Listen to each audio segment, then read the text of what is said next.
The following episode of Dad vs. Daughter was made possible by a contribution from Asmodee. Hello and welcome to another episode of Dad vs. Daughter. I'm Tim the Dad, and today I'm going to talk about Catan Starfarers and the 5 to 6 player extension that comes with it. Now, I recently had a chance to sit down with my buddies and we've played through this, so I'm going to give you an overview on how the game is played. I'm going to tell you what the 5 and 6 player extension adds, and then I'm going to tell you what I think, so check it out.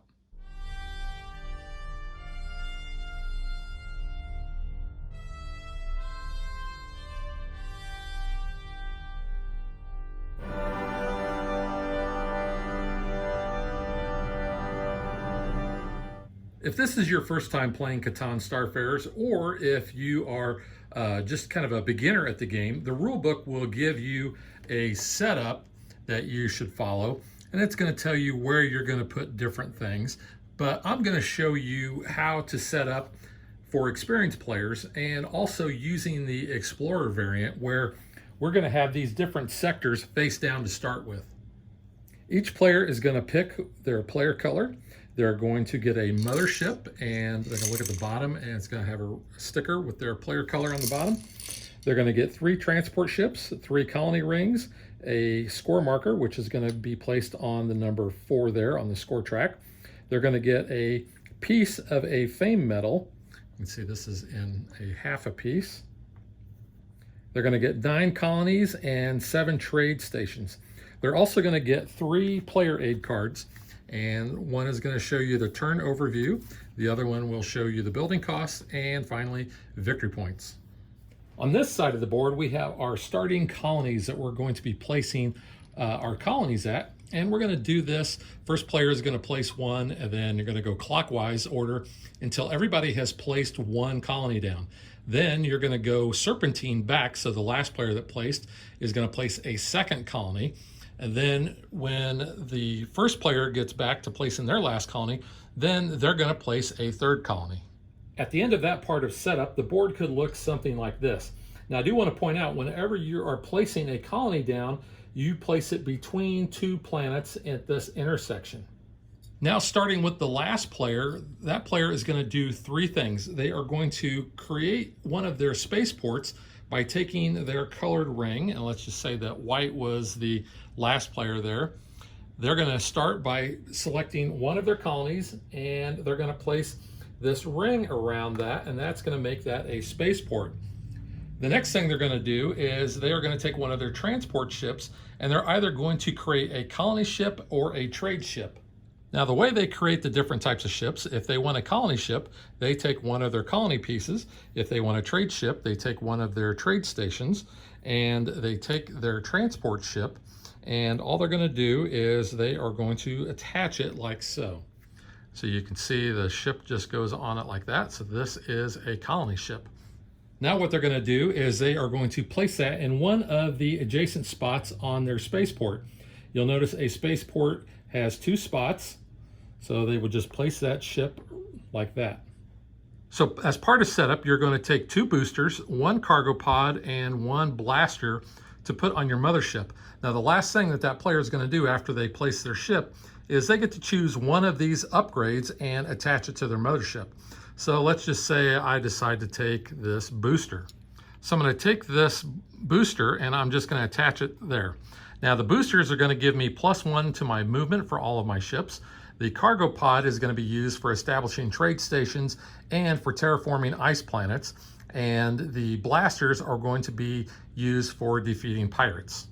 After setup, your board could look something like this, with each player having a colony ship or a trade ship of their choice, and placed next to one of their spaceports. Each player is also going to begin with 3 resource cards, and you can see what those look like here. These resources are going to be used to build either a trade ship, a colony ship, a spaceport, a freight pod, a cannon, or a booster. So there are 5 different types of resources. You can see the red is ore, the orange is fuel, the blue is carbon, the green is food, and the multicolored are goods. And you can see the cost for building each one of those listed on the player aid. We have 2 different types of sectors. We have those that have 1 star and those that have 2. So what we're going to do is we're going to separate those out so all the 1 stars are together. And then after we shuffle these, we're going to return one of the 1 stars to the box. Now, I'm not sure how well this is going to show up on camera, but through the middle of the board here, we kind of have a nebula area. So what we're going to do, again, we're using the Explorer variant. We are going to place the 1 star sectors to the right of that nebula. Now these spots here are also outside of the nebula, so those are going to get the number 1s. And then after we've shuffled the number 2s, we're going to place those to the left of the nebula.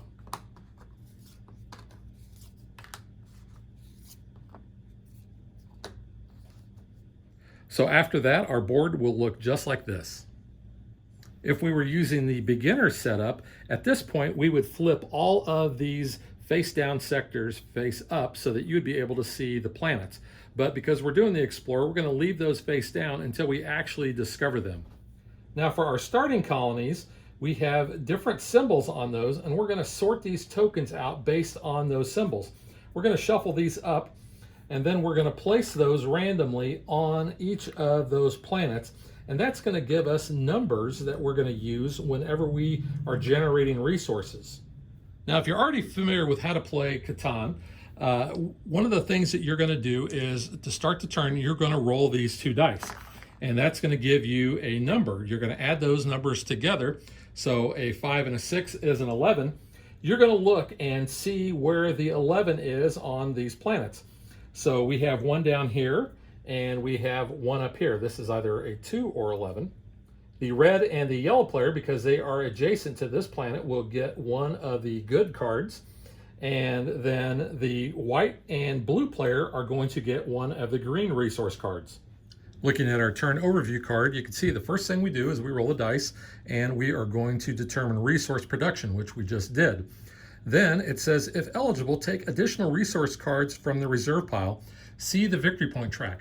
Now, this is a unique mechanic to this game, whereas if you are between 4 and 7 victory points, you are going to be able to draw 2 of the cards from this pile here to get more resources. Now, that is only for the player who rolled the dice. You'll notice when you are at 8 and 9 victory points, you only get to draw 1 card. And if you are between 10 and basically 14, you don't draw any cards, because once you hit 15, then the game ends immediately. Now, this deck of cards was created prior to the game during setup. You're going to take 8 cards from each of the resource stacks. You're going to shuffle those together, and that's what's going to give you that stack of cards. Now, if this stack runs out, then you are going to take 8 resource cards from there, and you're going to shuffle them up and create a new deck. So let's say that the red player started with an ore, a good, and a food, and the 2 cards that they drew was another ore and a carbon. So now they have 5 cards in their hand, and now they can either trade with other players or they can build. And they can do that as many times as they have resources. Now, to trade with another player, you could say, hey, I will give someone an ore for a carbon. And players can counter offer, they can accept. The player that is initiating the trade can choose which player that they want to trade with if more players are agreeable to that trade. Now, they also do not have to trade with other players. They can trade with the bank. When they trade with the bank, each of these 4 resources is a 3-to-1. So if I trade in, say, 3 ore, then I could take 1 food. Now, the exception to this is the goods. Those trade at a rate of 2-to-1. So I could trade in 2 goods and take a fuel. So let's say that the red player decided that they wanted a cargo pod. What they can do is they can spend 2 of the ores, and those are going to go back into the card tray there. And then he can take a cargo pod from the supply and attach it to his mothership. Now, during setup, he chose a cargo pod, so now he has 2 on his mothership. The final thing that a player is going to do on their turn is they are going to do a move. So on step 4, what they're going to do is they're going to take their mothership and they're going to shake it up, and they're going to see what color of the balls fall down at the bottom here. So we have a blue and a black, and it's going to tell you down here on the card what you're going to do in each one of those cases. Now, if you get a black one, then the player to your left reads an encounter card and your base speed is 3. And I'm going to come back to that in a minute. You also don't care what the other color ball was that dropped. So what you're going to do now is you are going to have an encounter. Now, as part of setup, we shuffled an encounter deck. So the player to the left of the active player is going to take that top card and they are going to read it. Now, the active player is going to have some choices that they're going to have to make, and they're not going to see any of this, but they're going to be asked, says, you approach a wormhole. Do you wish to attempt a space jump? So if you don't, then the player is going to read this. It says the player to your left draws 1 encounter card and reads it for you. But if you did decide that you want to do a space jump, then they're going to read this part. It says you're going to compare your speed with the player to your right. You're going to shake your respective motherships, and then you're going to compare your mothership speed. If your result is equal to or greater than the other players, then you're going to be able to go on. If it's not, you're going to read this part. It says your ship's booster is damaged. Choose one of your ships. It can't move this turn. Because normally you would be moving all of your ships during your turn. If you were successful in meeting this criteria, it says you're going to choose one of your ships. That ship may immediately make a space jump. And when you make a space jump, you can go to any unoccupied space on the board. So it's a good way to get all the way across the map. That encounter card is then discarded. Now, when I shipped the mothership, I had that black ball that dropped. So that meant my base speed is 3. So with it being the red player's turn, they're going to go 1, 2, 3. Now they can go to any of the intersections that they would like, but he has this is a trade ship. So he's hoping that he's going to find one of the alien trading stations.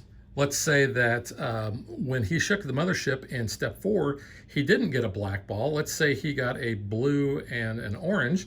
He would look down here at the bottom to find out what his base speed is. So a blue is a 1 and an orange is a 3. So his base speed is 4, so he could move up to 4 spaces. That would conclude the red player's turn. So then what they do is they pass the dice to the next player in clockwise order, and they're going to do the same thing. They are going to roll the dice to figure out what resources are generated. They're going to be able to get extra cards depending on where they are on the victory point track. They can do their trade and build, and then they are going to shake their mothership and determine if they're going to have an encounter or find out what their base speed is. Now, as part of setup, you have 4 alien races, and each race has 5 cards. You can see they're all different here, and they're going to grant the player, whoever has that card, special abilities that they're going to be doing on their turn. If they have the most trading stations for that given alien, then they're going to be able to take this friendship token, and this is going to be worth 2 victory points at the end of the game. But you just kind of put those to the side of the board and set the friendship token for the corresponding alien on top of that stack. Now, at some point of the game, one of the player's ships is going to reach one of these intersections around one of the face-down sectors. Now, they don't have to end their movement there, but what they're going to do is they are going to then explore this sector, and they're going to make sure that they keep this sector where it's at so that they're not adjusting this in their favor. So when they flip this over, you can see, aha, this is one of the alien bases.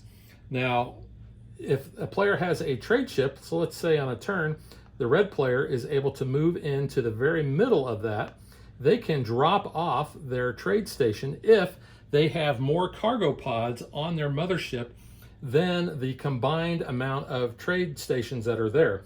So since there are no trade stations there, they can go ahead and drop that trade ship off. This goes back to their supply. Now, the next player who comes here with a trade ship would have to have a minimum of 2 cargo pods in order to place one of their trade stations there. What the red player will then do, since they were the first player to establish trading relations with that race, they're going to take this friendship token and they're going to place it in front of their play area. And now they can choose one of these 5 cards, and they're going to have this ability for the rest of the game. So you can see this is going to give you more favorable trade rates. So let's just say Red is producing fuel and ore over there, and he really wants to have ore. So he's going to take this card, he's going to place it in front of him, and then he'll have that for the rest of the game. Now, anybody else that comes and establishes trading with these aliens would then be able to take one of those cards. You'll notice that there are 5 spots on each of the trading ships there for each alien. So that corresponds to the number of cards that you have that you're going to be able to get those bonuses. So let's say on a future turn, the white player did not end their movement here. Let's say that they still had 1 movement left, but they choose to explore this region. They flip it over and they see that these are planets. Now, as part of setup, you are going to take all these little tokens and you are going to separate them out based on the symbols on the back. Now what you're going to do is you're going to match up those tokens with the planets that they're on, and you're going to flip these face up. So it's going to show the numbers that are going to be generated for each one of those resources. Now, in this case, we have a pirate base. So what we're going to do is we are going to replace that with a bigger token that matches that. Now, if anyone is able to defeat the pirates, then they are going to flip that over, and that's going to be worth 1 victory point at the end of the game. To defeat the pirate, you have to have as many or more blasters on your mothership as the token that is listed there.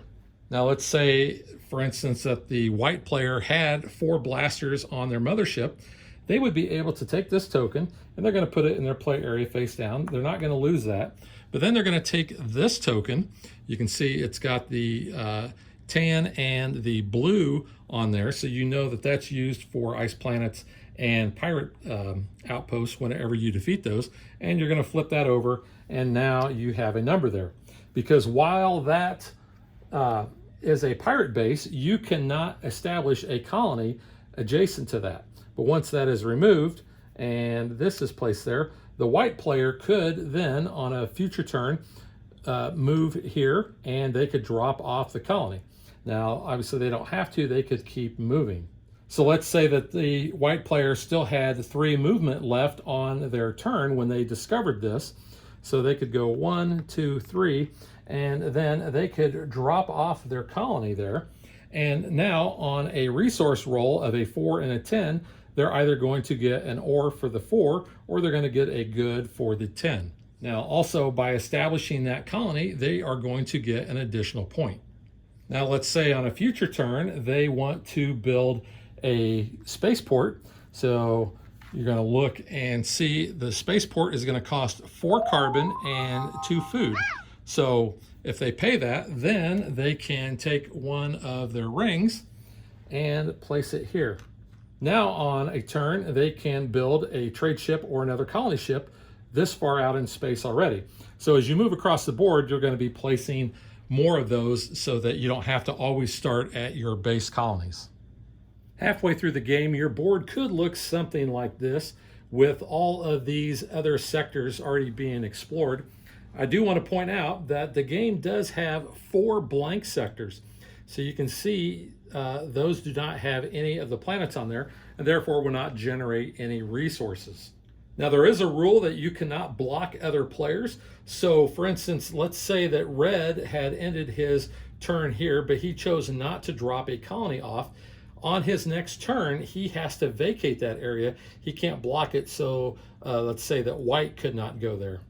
I also want to point out that in my example here, this is not a legal placement because we have an ice planet here. Now, once the blue player, if they had come over here with their mothership having 4 cargo pods or more, then they would have been able to remove that, replace it with one of those tokens there, and then on a turn they could have placed their colony there. As one final part of the gameplay that I want to talk about is we have 2 wear and tear cards that are going to be in the encounter deck. Now when these come up, this is going to apply to all players. Now you can see it says number 1 wear and tear. Each player who has more than 6 mothership upgrades must choose one of those upgrades and remove it. So everybody could be affected by that if they have more than 6. Then you're going to move down to the Galactic Council, which says the player whose motherships have the most freight pods receives 1 fame medal piece. So those are in halves, so they would be able to possibly complete that and be worth 1 victory point. And then finally we have the new encounters, where it says shuffle the entire encounter card deck, then draw 1 new encounter card. Now the rules don't specifically say this, but this is how we've always played it, is it doesn't really make much sense to just shuffle your deck because it's already shuffled to begin with. So we interpret this as you are shuffling both the deck and your discard pile together to form a new deck. Finally, once a player scores their 15th victory point, that is the end of the game. So now that I've showed you how the base Catan Starfarers play, let's talk about what is included in the 5 and 6 player extension pack. In case you missed our unboxing, you're going to see all the components that we get in the 5 and 6 player extension. So you can see we have 3 new sector tokens that we're going to be using. So what we're going to do is we are going to take all 4 of those blank sectors out, and we're going to remove those from the game. We are going to then shuffle these, and you can see they have 2 have 2 stars and 1 has 1 star. But we're going to have a new alien race, so we've got a new trading post that we're going to be able to go to for that. We also have the pilot role. You get these neat little cards here because you're going to have pilot 1 and pilot 2, and these are the view screens there. So you're going to see here is pilot 1, pilot 2. What these are used for basically is to help speed up the game. So the first player is going to be pilot 1, and then you're going to count 3 players past them in clockwise order, and that's going to be pilot number 2. And there's going to be a couple of different things that they're going to be doing simultaneously on their turn. Pilot 1 can trade with other players, while pilot 2 could trade just with the bank. The other thing that the extension adds is you're going to have new player aid cards. And you're going to see that the victory points are a little bit different because you have a new friendship marker. And then you're going to have new overview cards. So whoever is pilot 1 is going to have this, and they're going to flip it over when they become pilot number 2. And then we have the 5 new alien cards. These are going to work just like they do with the base game. You're also going to get some extra parts for your mothership. The colors are green and purple, but what I'm going to do, since Dad is always green, I'm going to go ahead and swap out one of the colors in the base set so that whenever I play this game, I can always choose to be green. You can see we also get a new stack of cards. So 1, 2, 3, 4, 5, 6, 7, 8 of each of the resources. Because when we build that resource deck that people are going to be drawing from, we're going to have more cards in there. We also have more fame tokens. And that's pretty much it besides the ships.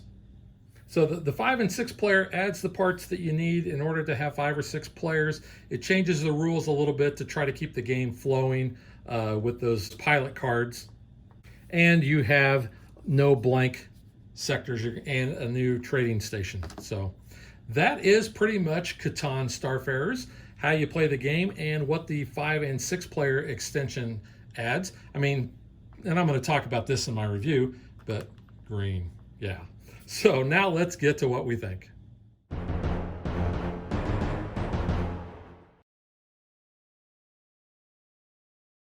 I'm a big fan of Catan. I really like playing the base game. I like adding some of the expansions in. I'm on Catan Universe, so I play it online.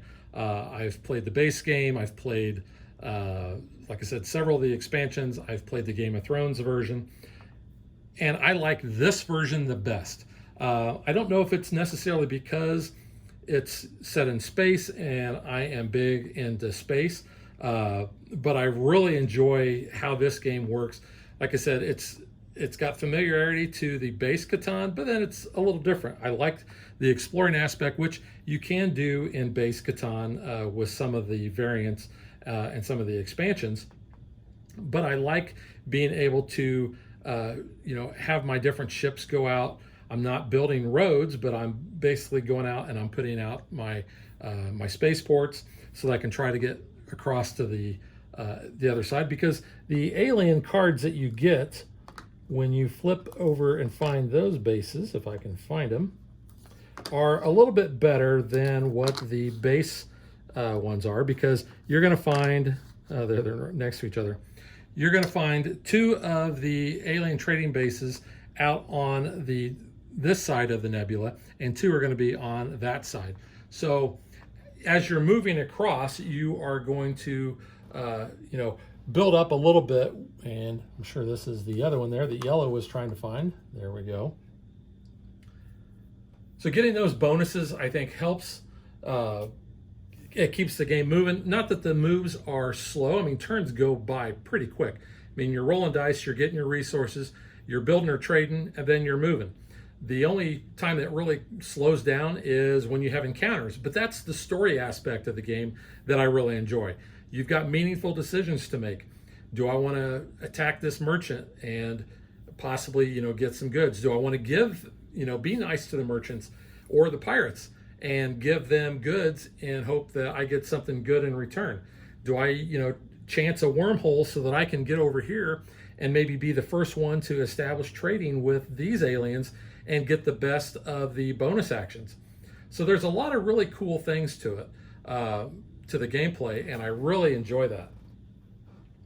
Next, the components, I think, are awesome. I really love the detail that they have on these ships, and these fit together really nice. I mean, this is, in fact, that was a little stiff on there, but you can see it's supposed to resemble your mothership, and then your colony. You've got detail on there.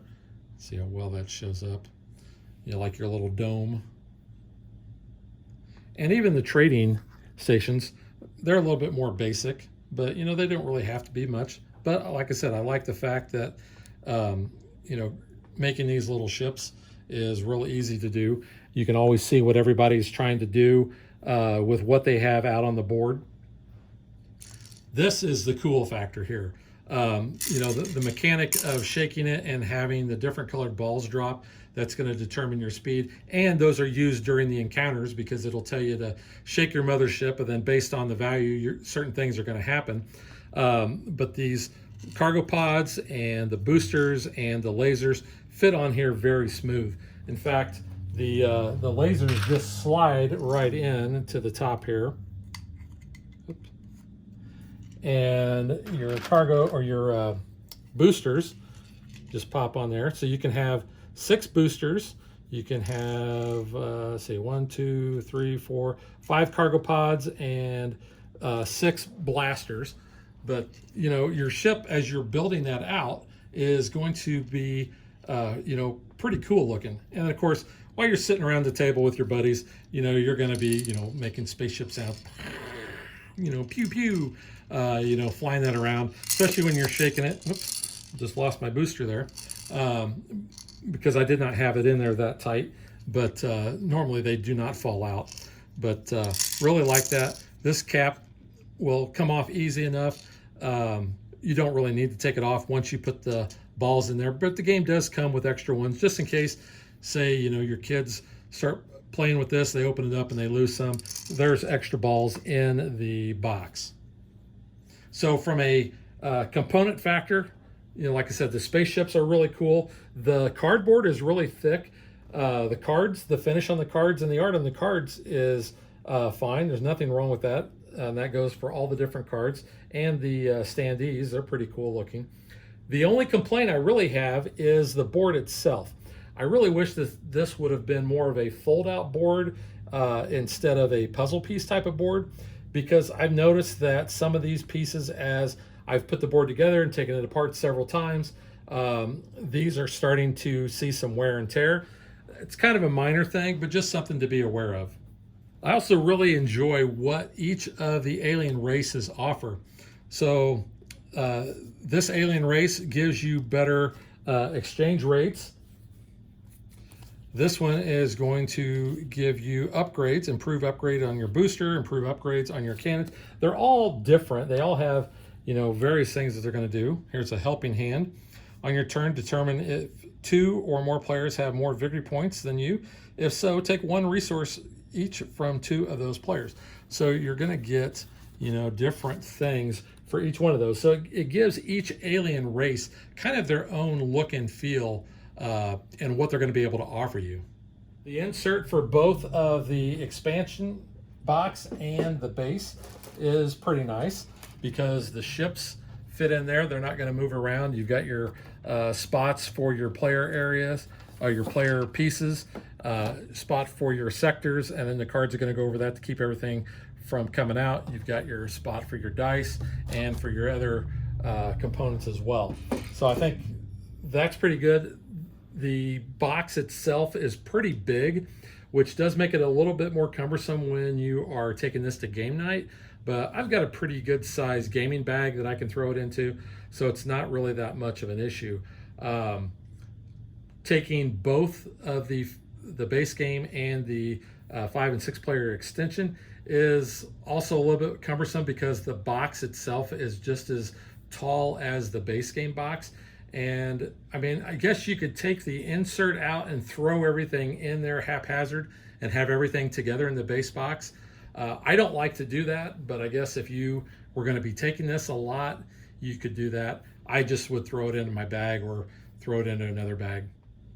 But I think if you like Catan and you're looking for something more, or if you've always thought about playing Catan and you like a space theme, this is definitely the one to get.